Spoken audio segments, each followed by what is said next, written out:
I would like to welcome all of you to Coping with the Holidays. This has been an incredibly difficult year for you personally and for your family and your friends as you've navigated not only the loss of your loved ones, but also all the other stressors that are added to it.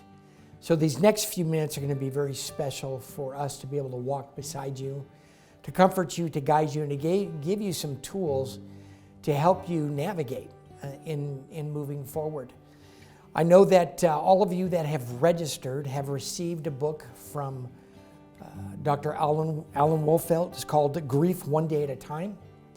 And if you haven't received that yet, it will definitely be coming to you. If you are watching this and haven't registered, I invite you to email info@cedarmemorial.com, and we'll be happy to give you a copy of the book. Throughout the next few minutes, I will be sharing some different quotes from the book to help walk beside you. So with that, I'm Dr. Coyle. I am the grief care specialist at Cedar Memorial.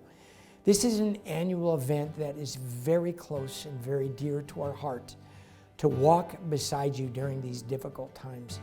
2020 has been a year like none other. I have a quote for you to start off, that grief is like having broken ribs. On the outside, you look fine, but with every breath, it hurts. I remember in high school, I was in show choir, and we were getting ready to do a performance in front of 2,000 of my fellow students. And right before the opening song, the drummer of our group came up behind me from out of nowhere. He squeezed me as hard as he could with a bear hug, lifted me off the ground, and then dropped me. And I hit the floor. I was lying there motionless, breathing like this.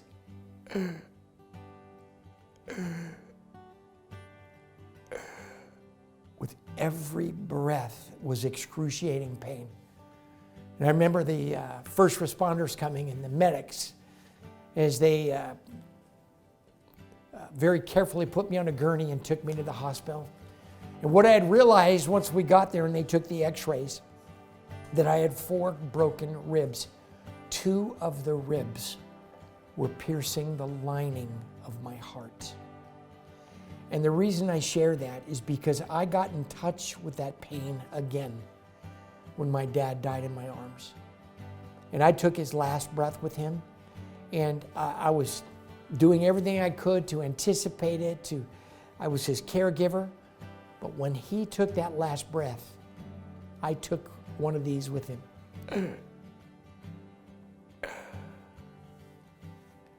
That pain is so real when we lose our loved ones.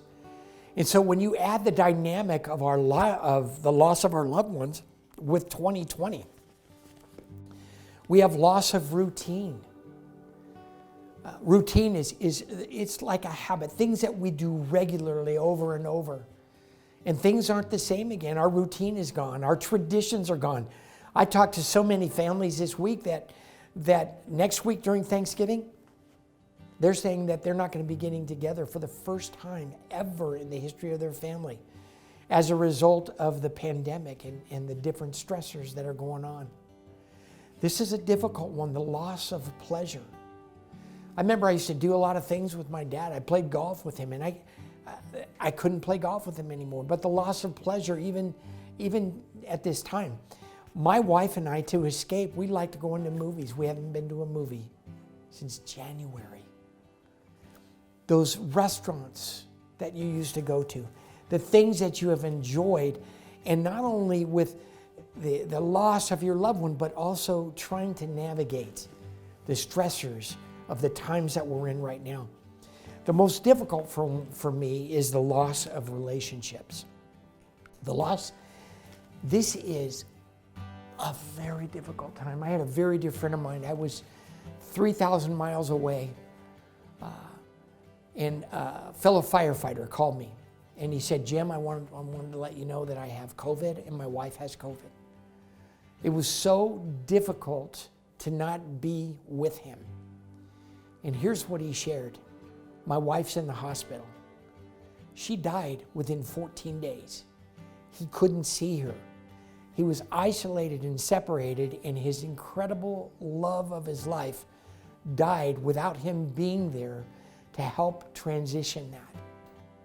And then to add to it, we couldn't even plan a funeral service because of the different demands. So we delayed it. We delayed it for 4 months. 4 months later, the mandates were still in place. She was loved and would have packed any church, any facility. But because of that, we did do a graveside, but it still was the disconnect. Many of you have not been able to honor your loved ones in the way that is so important to. So those losses of relationships, loss of reality. You know, my perception is my reality. Your perception is your reality. Things are so foggy on our windshields right now that we don't even know what reality is. What's my perception? The loss of identity is so difficult because we get identity from our loved ones. Not only are they a lifeline for us, a resource for us, but they become our identity. And we don't even know who we are after sudden traumatic events. Loss of home. Some of you that are experiencing, have recently experienced a derecho. So many of you I've called and comforted in your grief journey, and yet you had a tree come through your house and you're navigating different things. Others, maybe your home survived, but the internal will never be the same because the room is different. The traditions in that house are different. And then there's loss of income. You know, with all the demands, and some of you facing, how am I going to pay my bills? How am I going to even be able to move forward in this? The income is so much part of our existence. And the hardest one really is a loss of hope. And that really is a reason to live. It's a purpose. So what I want to do over these next few minutes, now that we have identified these stressors, and there are so many of them, I really want to focus on coping techniques for you, managing techniques of how to work through these together. And some of the things that we are going to give you, some of the tools, they'll apply for you, maybe they won't, but whatever you can take from this to help you in your journey, that's why we're here in coping with the holidays. So here's what I know about grief and about life. We are either going into a storm, we are either in a storm, or we're coming out of a storm. And those are different events every single day. Think about your day. Think about all the different things. And each one of those dynamics, you're either going into a storm inside it or you're coming out. So while going into a storm, it looks like this. You put your head on your pillow and you know that you're anticipating what tomorrow is. And it's hard. It's hard to even know because you've got to go into that storm. Or while you're inside a storm, this might be in the middle of it, and you try to sleep and you try to reconcile a day, and it's so consuming because you're so involved with it. Or coming out of a storm, things aren't never going to be the same again. Yeah, I'm coming out of a storm, but it's different. It looks so different. So in navigating that, how do I move forward? How do I move forward? I'm coming out of a storm, but I got a closet full of clothes. I got a kitchen full of utensils and plates that are just difficult because they're never going to be used like they were. And so in moving forward, so that's what I want to spend the next minutes with you, is to really try to understand this. So this is what it looks like. This is your thoughts, your emotions, and your behaviors. And it is a zing, going back and forth of all the things that you're thinking about. It's what I'm thinking, it's what I'm feeling, it's what I'm doing. And then there are so many dynamics. It's the loss, it's the shock, it's the denial, it's the emotional outbursts. It's the anger, the fear, the searchings, the disorganization, the panic, the guilt, the isolation, the loneliness, the depression, the reentry. How do I do this? New relationships, new strengths, helping others, loss adjustments.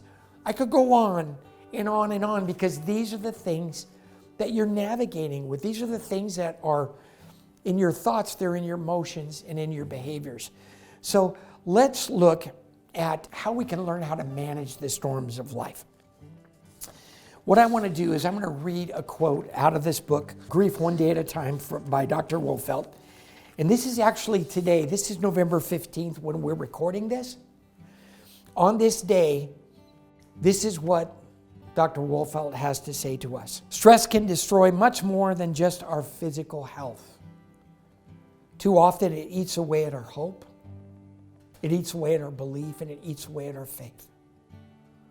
Stress comes from demand, challenge, and change. Our grief is stressful, and so are many circumstances in our lives.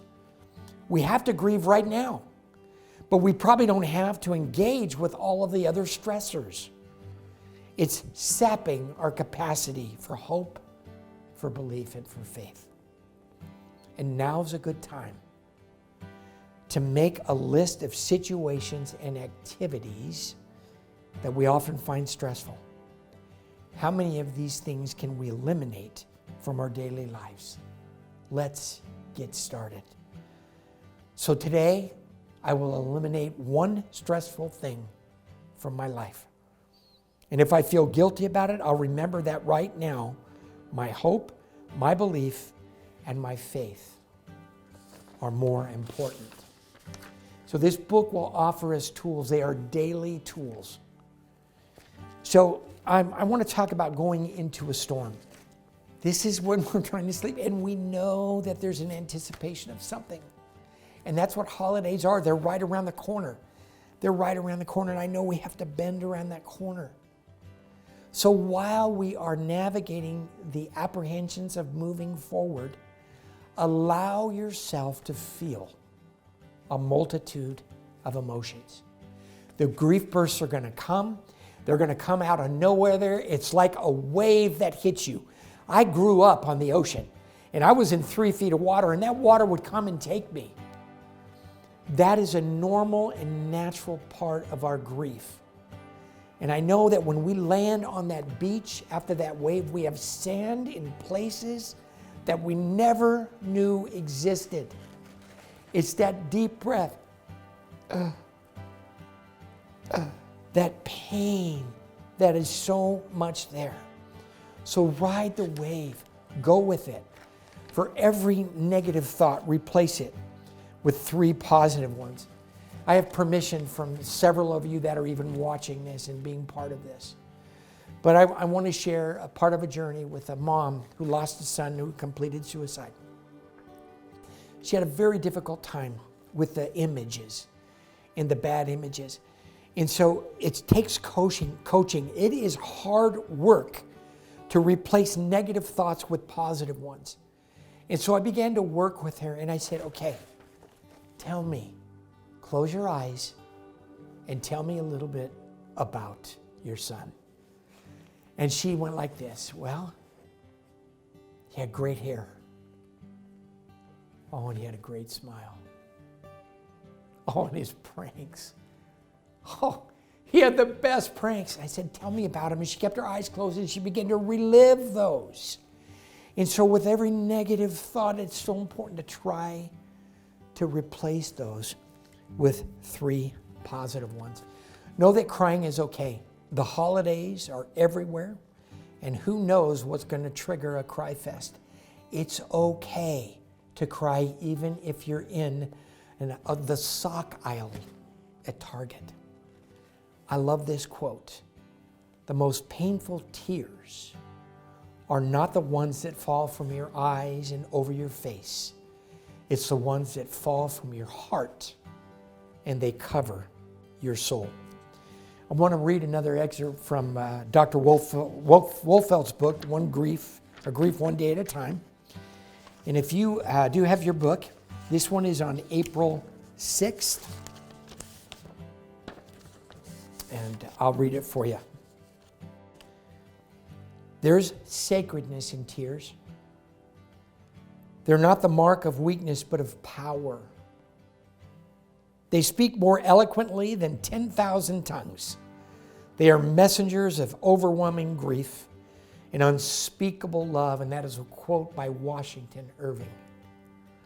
Crying is one way in which we instinctively express our grief.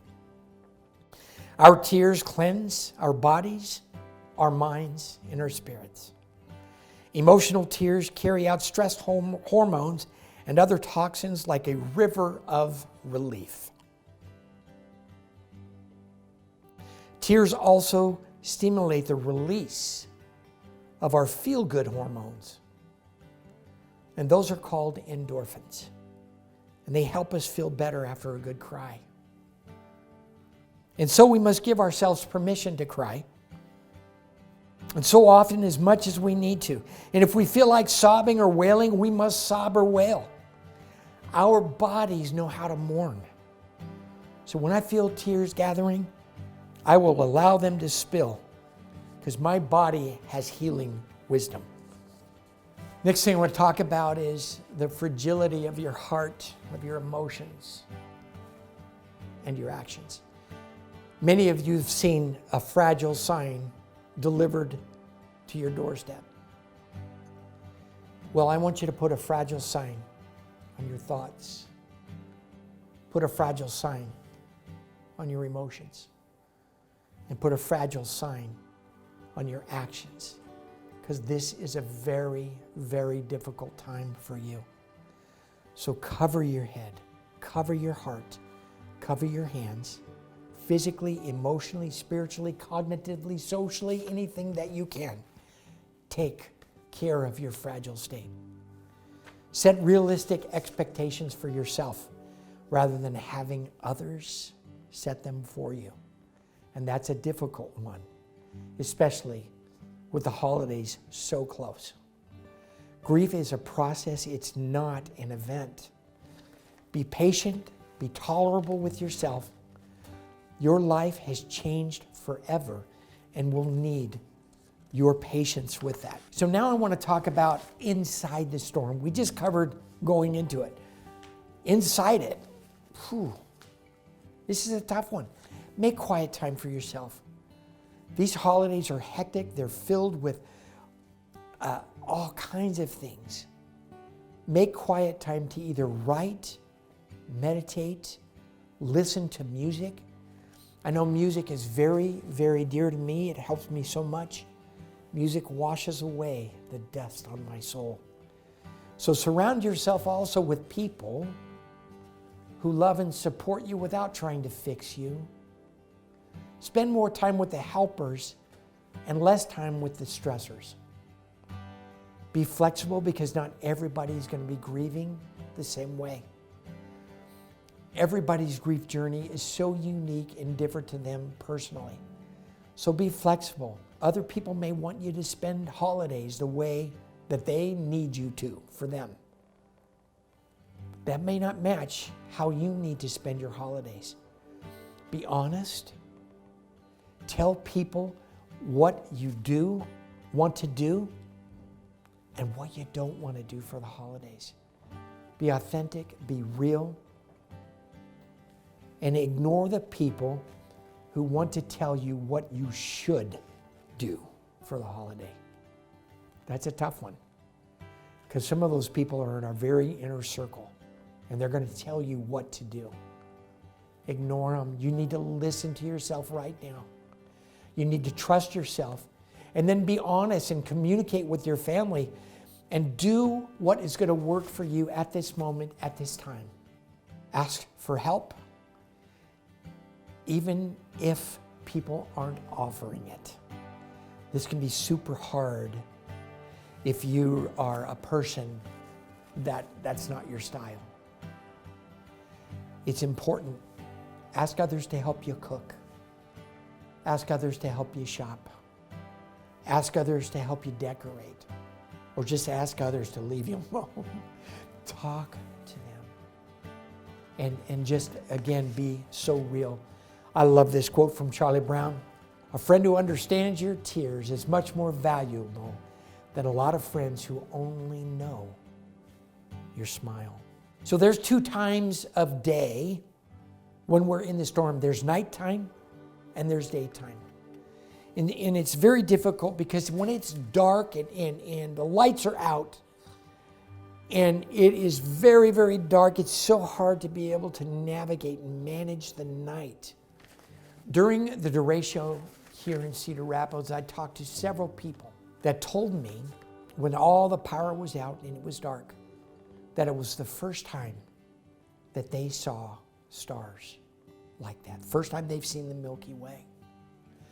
And so when life knocks you over and it knocks you down, sometimes you just have to roll over and look at the stars. Your loved one is a star.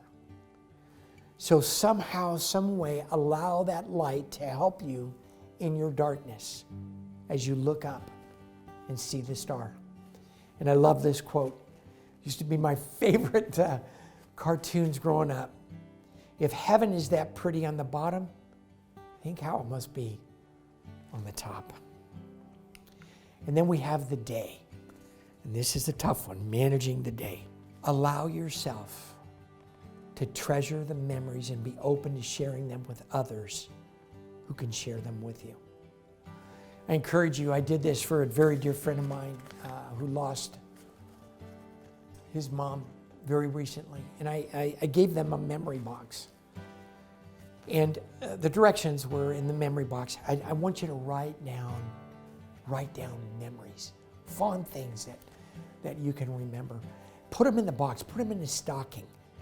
Just jot them down throughout the time, and then select a time when you can just pull those out and read them together. That would be a wonderful thing maybe you can do. Pick a few special items that belong to your loved one and give them to a friend or family who will appreciate them. When my dad died, he had a wheelchair, and I was his caregiver, as many of you have been caregivers. But one of the most healing parts for me was to be able to take his wheelchair and give it to somebody that needed it. And it was like I was extending my dad. So there are certain things, maybe they're items, maybe they're clothing, maybe they're things that you have, but this might be a good time to use them as an opportunity to either donate to a shelter, to a charity, something that might be able to help you. Play your loved one's favorite music, and it sure doesn't have to be holiday music. Whatever that song is, relive that experience. Have a moment of silence during your holiday prayer, or even a toast in memory of your loved one. So let's talk about now coming out of the storm. So we visited, okay, how am I going to manage in the storm? We just visited some coping tools while I'm in it. So we talked about going in it while I'm in it and now coming out of it. So one of the hardest parts is trying to find out my identity. This quote I love because I believe the hardest part of healing after you've lost someone that you love is to recover the you that went away with them. You know, I often refer to our identity as a mirror. So we can see our loved ones in a mirror as they reflect back on us. And that reflection becomes our identity. And then when they die, the mirror is shattered, along with, oh my gosh, where's my identity going to come from? These are difficult times. So who am I? And it's hard to try to pull those pieces back together. But you can do that. And it's a journey. It's a process. Try to establish new, regular routines. I love this quote from Roy Bennett. Instead of worrying about what you can't control, shift your energy to what you can create. Too much of our time is spent on things that we can't control. And then it just eats away at us, the stressors of our thoughts and our emotions, as we're so entrapped into these things that we can't control. So let's shift the energy onto doing something that we can create. It's something new. It's something new in a routine. So use that energy to try that. Exercise. Exercise is the number one combat for stress. And that will help you. There are studies after studies of studies that have shown of the endorphins that are released, and as you work on your cardio, how the blood gets pushed into the bodies and are pushed out into your body to where your hair is nurtured. Every capillary. Exercise is very incredibly important to helping you move forward. This technique that I want to share with you is breathing. How many of you have ever heard this? Slow down, take a deep breath. Well, I want to try something with you. We're going to take 3 deep breaths together. I'm going to guide you. But when we breathe in, I want you to breathe in, and if you're comfortable with this, I want you to breathe in your loved one, or breathe in something that is helping you at this particular time. There are lots of things that are assisting you in your journey right now. And so whatever that is, I want you to capture that thought, and we're going to breathe in together. So I can tell you right now, I'm going to breathe in a loved one. Let's breathe in and hold it. Breathe it in. Hold it.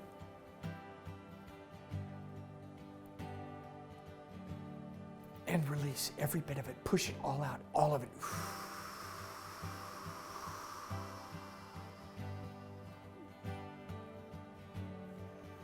Grab a thought. Your loved one, grab something that's working for you. Breathe in with me. Hold it. Keep holding it. Hold it. Hold it. Oh. And release.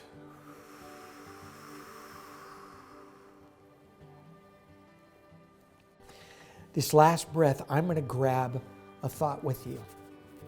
We have a dog. Her name is Echo. She is a therapy dog. This dog is unbelievable support for me. I'm going to breathe in my support. You breathe in yours. Breathe in.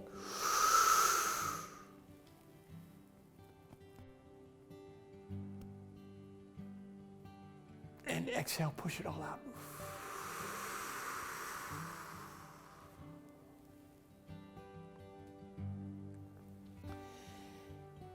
Every time I do that little exercise, it just brings peace into my thoughts, into my emotions, in my behaviors. So breathe in. It is a wonderful technique to help. Try to find humor in your day. Try to relive memories. There are incredible things that can help you. Humor is an antidote for anxiety and depression. Maintain a positive attitude. I know my dad taught me so many things, but he always taught me, Jim, there's always 2 sides to everything. And I remember growing up, he would sit me down at a table. He took a spoon. It didn't matter what it was. There are 2 sides to everything. And he trained me and taught me, choose the positive one. Cultivate an optimistic mind. Use your imagination. Always consider alternatives, and dare to believe that you can make possible what others think is impossible. Maintain, there's always a silver lining. We have to hunt it down. We have to search for it and find that. Write things down. For those of you that journal, this could be a good tool for you. For those of you that don't journal, listen to music. Music washes away from the soul the dust of everyday life. And the last tool that I want to give to you is to do an act of kindness. Sometimes an act of kindness in a virtual world that we live in, when we can't be physically present, sometimes that act of kindness is the only thing that we can do. I want to share a very recent story with you. Again, I have permission from a family. Husband and wife both had COVID, and they were in their 80s. Both were on life support. Both of them were on ventilators. Because of the COVID outbreak, the family was not able to see them, and they actually parked in the parking lot of the hospital, knowing that mom and dad, grandma and grandpa, whatever hat they wore in that family member, they were isolated from them. And their death was imminent, and was fortunate enough to be in a room where we actually wheeled Mom, took her bed. They were in two separate ICU units. We took her and moved her into the same unit with her husband. And what we did is we took their hands and we interlocked them together. And then as the ventilators were unplugged, they both died. They died within 7 minutes apart. And I want to tell you, I had to walk out to that family. And the only thing I could share with them was an act of kindness that was able to be done. Let me tell you, that helped them, and it helped me. It helped all of the clinicians that were involved to see that transition. An act of kindness, I often say this, every step that we take creates a ripple. Your act of kindness, whether it's a phone call to a nursing home, a manager of a movie theater, a restaurant, an act of kindness to give to them back. And if you and your loved one used to share and do something together, call that place and say, you know what? My husband, my wife, my friend, my loved one isn't with me anymore. But I want to thank you because you have been there with us for a season. That's an act of kindness. The beautiful thing about doing an act of kindness is it just takes our eyes off of this where we can look forward. I will end with this quote here. Unexpected kindness is the most powerful, least costly, and most underrated agent of human change. And that's the power. I love this picture. Don't you love this? Look at this. Anyone who takes the time to be kind is beautiful. I could tell you, I've been that bird needing the kiss. And I've also been the one holding, giving the kiss. So I want to end with a story. I was in my backyard. I was 8 years old. My dad was grooming me to be a catcher. And it was a position that I played all through high school. I'll never forget the day I was in the backyard and I had my catcher's mitt up in my squatted position. And he threw me a curveball. I had never seen one of those. And I had my mitt here, and the ball curved around and hit me square in the face, smashing my nose, cutting my forehead. My nose was shattered, broken to the side, and there I was. The events and circumstances that you have experienced, they're curveballs. They come out of nowhere, and they continue to come. So what we've done today is to be able to understand that these curveballs are going to come, whether I'm going to face it going into the storm, or whether it has come and it's hit me and I'm broken, or whether I'm coming out of the storm with black eyes and bandages as I did. Whether we're going in or coming out, the storms of life are incredibly real. So I hope that these tools that we've been able to give you are going to help you in these difficult days ahead. I want to share this poem with you and then end with a final quote. Some days are better, some days are worse. Look for the blessing instead of the curse. Be positive, stay strong, and get enough rest. You can't do it all, but you can do your best. And I love this quote from Martin Luther King. If you can't fly, then run. And if you can't run, then walk. If you can't walk, then crawl. But whatever you do, keep moving forward. So family, as we wrap our arms around you in this time, offering you hope, encouragement, something to hold on to, a purpose, a reason to live. May you continue on your journey. Right now, we're going to take a time to honor your loved one in a candlelight ceremony.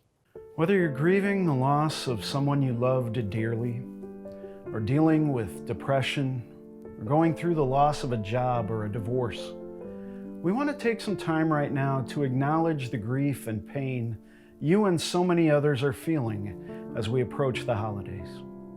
We want you to know that there is still hope, that light shines in the darkness, and the darkness will never overcome it. As we enter into this ceremony of candle lighting and remembrance, I invite you to close your eyes if you wish, to breathe deeply, and to know that this is safe space where you can be transparent with yourself and admit that maybe you're not as okay as you'd like to be right now. That maybe what you're really feeling is sad, discouraged, alone, or even angry. I invite you to reflect on your experiences over the last year, or 5 years, or 20 years. Only you know how long you've walked with this sorrow, this sense of loss. If you have regrets, now is a good time to lay them down. If there are things that were left unsaid between you and a spouse, or a child, or a parent, or a friend, now is a good time to lift them up and allow them to drift away on the breeze. If there's an empty space in your heart, now is a good time to fill it with memories of happiness shared and love shown, and to remember that not even the passing of time or death itself can alter them. If there are tears to be shed, now is a good time to let them flow. They are not expressions of weakness, but of love, and love speaks volumes when words are not enough. We light this first candle to honor those we have loved and lost. We pause to remember their names, their faces, their voices, the memories of them that we hold so dear. We give thanks for them and for their lives. By the light of this candle, we will treasure their memories in this difficult season. We light the second candle to redeem the pain and sadness we feel from other events and experiences that have entered into our lives uninvited and unwanted, that have left us reeling and in shock.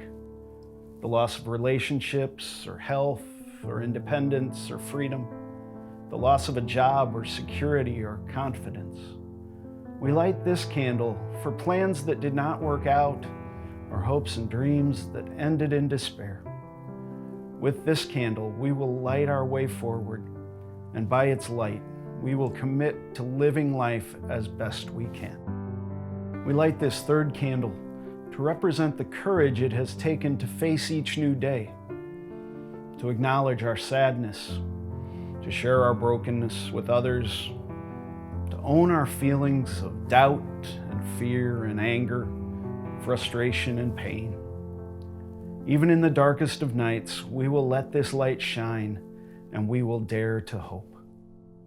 We light this fourth candle in gratitude for those who have supported us in our pain, who have dried our tears, who have held us close, who have sat with us in our brokenness. We pause to remember the prayers, the words of comfort and support, the acts of kindness and love that have made it possible to go on. With the light of this candle, may we offer kindness, love, and support to others who are hurting. This year, we light a fifth candle. This candle represents each of us, the moments of joy and happiness we have experienced in the midst of our pain and loss. Though we have wandered in darkness, we have also been surrounded by the light of hope and promise. By the light of this candle, may we resolve to start again, to open our hearts to the possibility of new life. Life does not come without pain. Neither does new life or a renewed life. One day our mourning will be turned to dancing. There will be a new beginning, the start of a new chapter in our lives. This new beginning may be muted, dim, and unclear right now, but the light is there. Like morning's dawn, it's just beyond the horizon. And with hope and trust, we know that one day the light will shine again in our hearts and in our lives. I want to welcome you back. That was an incredible tribute through the candle lighting ceremony for your loved one. And I know that is just one more way to significantly honor them and you in this journey. I know that several of you have had questions, and you have posted those and asked if I could help walk beside you with some of these. So I'm going to address a few of these questions, and then I want you to know that we are available at Cedar Memorial to assist you as well. You can get a hold of me, you can get a hold of us there to answer any questions or to help with anything that would encourage you in this difficult season. So here's the first question I wanted to address. What do you tell someone who feels completely hopeless and doesn't know where to start? How do they start to feel better? This is a very, very difficult and very common situation. Because when you lose your lifeline, when you lose that soulmate or that significant person in your life, a lot of your existence for living has gone with them. It's incredibly important to have a reason to live. Think of your loved one. They would want you to continue to live as well. So it's so important to try to hold on to something to bring you encouragement. I know I grew up with watching Johnny Weissmuller, the Tarzan movies, and every episode it was like somebody was dying in quicksand. They didn't have any hope. They had nothing. And then out of nowhere, a vine came. And they would hold onto the vine. And that vine helped pull them out of the quicksand. And so whatever that vine is for you, it could be your grandkids. It could be your friends. It could be your pets. There are things that you can hold on to that will assist you and help you get out of that quicksand so that when you wake up tomorrow, you have a reason to live, a purpose to keep moving forward. Second question that came in is, what do I tell people that tell me to put on a bright smile when I'm grieving? You know that 87% of communication is nonverbal. I'm going to give you a nonverbal response to that. Sometimes you just have to walk away. If people are expecting you to overcome your grief, to meet their standards, their expectations, it's time to say goodbye. Might be for the moment, might be for a day, might be for a season, but walk away. Grieve the way you need to grieve. Next question, how can I help out my grieving friend when we have to be physically apart? Oh, this is such a difficult season. The isolation and the separation of our loved ones is incredibly difficult. Look what we're doing for the first time. This is a virtual coping with the holidays, so we can come to you. So when we're physically apart, there are things that we can do to be creative. And understand that an act of kindness that we talked about goes a long way when we can't be physically together. That action will speak loud and to help comfort them, even though we're physically apart. How to deal with a loved one when we both grieve in completely different ways. Wow, this is a great question. This is a struggle that a lot of married people have when they lose a child or a loved one. Something, and when there are people that are so connected, because we almost want others to grieve the way I'm grieving. I want you to cry like I'm crying. And that doesn't happen. Our grief journeys are unique and they're different. I referred to a wave earlier, and I want to refer to it again, because when the waves of grief come, and we are in that wave, we just have to be flexible and allow that person. You can walk by the wave. They're struggling. When they land, they're going to have sand in places they've never had before, that pain, that hurt. And that's part of the grieving. Just understand that, be flexible, because your wave is coming. And those different ways, we just need to be flexible with each other and try not to put constraints on our relationships, because I'm not grieving the way they think I should, or you're not grieving the way I think you should. The last question I want to talk about is an important one. This was a question is, how can I get this video to someone who lives in Milwaukee who desperately needs to get through this winter in an assisted living situation? This link will be available, and I encourage you to be able to share it. It'll be on the Facebook, and there's other ways that you can get this. And use this as your act of kindness. This might be a way to help comfort somebody in coping with the holiday season ahead, with all the things that we've talked about. So those were a few of the questions that I wanted to address, and I know that there's so many more. But I want to thank you from my heart and walk beside you, knowing that this time is so incredibly difficult for you. Know that you're loved and you're cared for, and we at Cedar Memorial will do everything we can to walk beside you and to comfort you in this difficult time. I hope that this coping with the holidays has been helpful for you. I hope you've been able to get some tools to help manage while you're going into a storm, whether you're in a storm, or whether you're coming out of the storm. All three of those, when they come every day, every week, every year, every minute. So with that, we thank you from Cedar Memorial. Thank you for joining us this holiday season, and know that our thoughts, our prayers are with you as you continue on your journey.